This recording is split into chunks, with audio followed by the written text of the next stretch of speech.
হয় নমস্কাৰ। আজি সদৌ বিটিচি সংখ্যালঘু ছাত্ৰ সন্থা ABMCৰ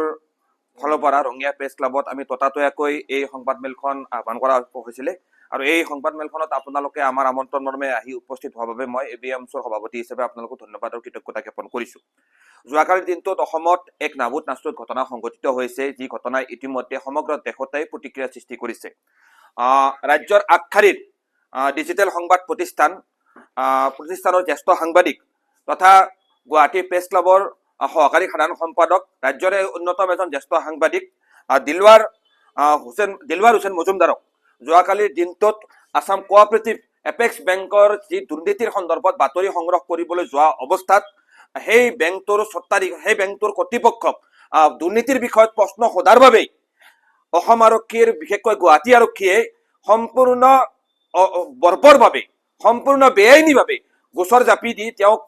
12 ঘণ্টা সময় থানাত বহাই ৰাখি পৰৱৰ্তী সময়ত যোৱা নিশা 12টামান বজাত সম্পূৰ্ণ ভুৱা গোচৰ জাপি দি এতিয়া কাৰাগাৰলৈ নিক্ষেপ কৰিবলৈ যি ষড়যন্ত্ৰ কৰিছে, যি তেওঁলোকে অপচেষ্টা কৰিছে, এই ষড়যন্ত্ৰক আমি ABMCয়ে তীব্ৰ ভাষাৰে গৰিহণা জনাইছো। আজিৰ তাৰিখত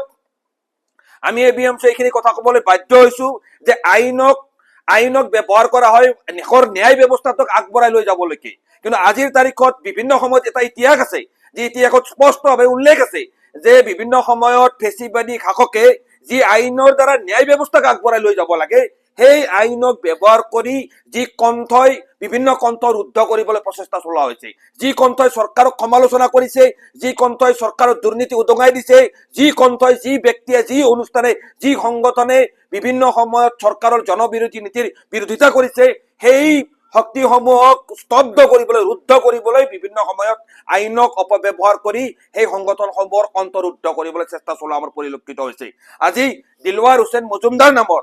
অসমৰ অন্যতম এজন জ্যেষ্ঠ সাংবাদিকক চৰকাৰী পক্ষক প্ৰশ্ন সোধাৰ অপৰাধতে এনেকৈ আইনক অপব্যৱহাৰ কৰি আজিৰ তাৰিখত অসমত যি এক সাংঘাতিকভাৱে অগণতান্ত্ৰিক বাতাবৰণ সৃষ্টি কৰিছে, এই ঘটনাই সাংঘাতিকভাৱে এক ভয়াৱহ অশনি সংকেত, ভয়াৱহ ভৱিষ্যতৰ আগজাননী দিছে। আজিৰ তাৰিখত আমি ক'বলৈ বাধ্য হৈছো যে গণতন্ত্ৰৰ চতুৰ্থ স্তম্ভৰ ওপৰত অসম চৰকাৰৰ আজ্ঞাবাহী অসম আৰক্ষীয়ে যি পোনপটীয়াভাৱে আক্ৰমণ কৰিছে, এই আক্ৰমণৰ দ্বাৰা আচলতে ভাৰতৰ সংবিধান আৰু গণতন্ত্ৰ সাংঘাতিকভাৱে দুৰ্বল হৈ পৰিব আৰু এই ঘটনাৰ দ্বাৰা দিলৱাৰ হুছেইন মজুমদাৰক সম্পূৰ্ণ অকৰ্তৃত্বশীলভাৱে বেআইনীভাৱে অবৈধভাৱে অসম আৰক্ষীয়ে গ্ৰেপ্তাৰ কৰা যি ঘটনা সংঘটিত কৰিছে, ইয়াৰ দ্বাৰা ভাৰতৰ সংবিধানৰ আৰ্টিকেল 19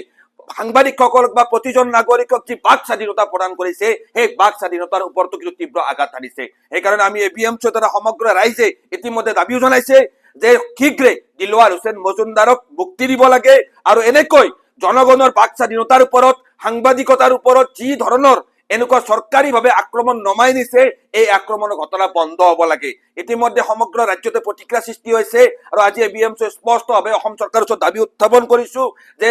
অসমৰ জ্যেষ্ঠ সাংবাদিক, অসমৰ গুৱাহাটী প্ৰেছ ক্লাবৰ সহকাৰী সাধাৰণ সম্পাদক দিলৱাৰ হুছেইন মজুমদাৰক শীঘ্ৰে মুক্তি দিব লাগে, অন্যথা অহাকালিৰ দিনটোত ABMCয়ে চৰকাৰৰ এনেকুৱা গণতন্ত্ৰ বিৰোধী, আইন বিৰোধী, আইনৰ শাসন বিৰোধী, সংবিধান বিৰোধী এনেকুৱা ধৰণৰ ঘটনাৰ বিৰুদ্ধে আমি প্ৰতিবাদ সাব্যস্ত কৰিবলৈ বাধ্য হ'ম। আজিৰ তাৰিখত চৰকাৰখনে দিলৱাৰ হুছেইন মজুমদাৰক গ্ৰেপ্তাৰ কৰি এটা স্পষ্ট বাৰ্তা দিব বিচাৰিছে যে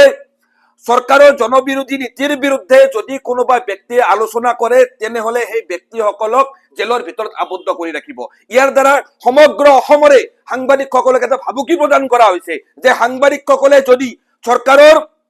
দুৰ্নীতিৰ বিৰুদ্ধে, চৰকাৰৰ সংবিধান বিৰোধী নীতিৰ বিৰুদ্ধে যদি কিবা প্ৰশ্ন কৰে বা তেওঁলোকে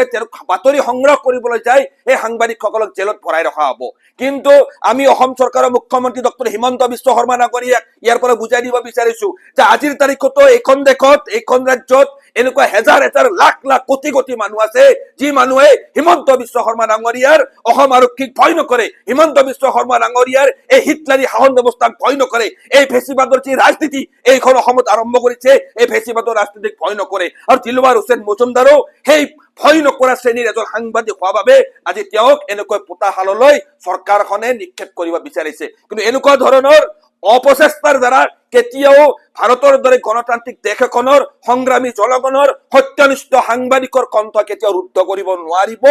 এতিয়াও আমাৰ দৰে ব্যক্তি এবিএমচিৰ দৰে দল সংগঠন বা বিভিন্ন স্বতন্ত্ৰ দল সংগঠন এইখন অসমত জীয়াই আছে, যি দল সংগঠনে দিলৱাৰ হুছেইন মজুমদাৰৰ দৰে এনেকুৱা ব্যক্তিসকলৰ কাষত থিয় হৈ সজোৰে প্ৰতিবাদ সাব্যস্ত কৰিবলৈ আমি সাজু হৈ আছো।